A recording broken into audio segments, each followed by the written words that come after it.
মাথাটা নিচের দিকে দিয়া চিন্তা করে দেখেন বাপ, আজকে রাত্রে যদি কুতুবপুর মসজিদে এলান হয়, আপনার নাম আপনি বাইচা নাই, আব্দুর রহিম বাইচা নাই, আব্দুল করিম বাইচা নাই, ও পর্দার আলের মায়েরা, তোমার নামটা যদি এলান হয়ে যায় রহিমা খাতুন দুনিয়ায় নাই, দুহারের বাইরা রে,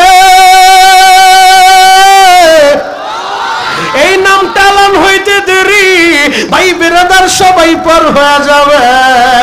কেউ দৌড়াবে জয়পাড়া বাজারে কাফনের কাপড় আনার লাইগা, কেউ দৌড়াবে বাঁশ বাগানে বাঁশ কাটার লাইগা, কেউ দৌড়াবে ওই কবরস্থানে মাটি খননের লাইগা।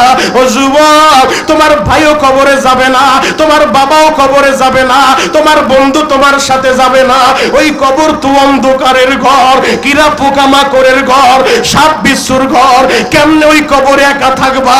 ওই কবরে নেক আমল লাগবে, নেক আমল। ওই কবরের কথা স্মরণ কইরা চোখের পানি দিয়া আমার আল্লাহরে জোরে একটা ডাক দাও না, আল্লাহ। কি যে উপায় হবে আমার মরণে, কি যে উপায় হবে আমার কবরে। আল্লাহ তাকা দেখো,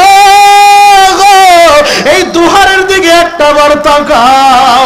আমার দাড়ি পাকা বাবারা, কলিজা টুকরা যুবকেরা, ওরা নামাজটা আদায় করব, মা বাবার খেদমত করব।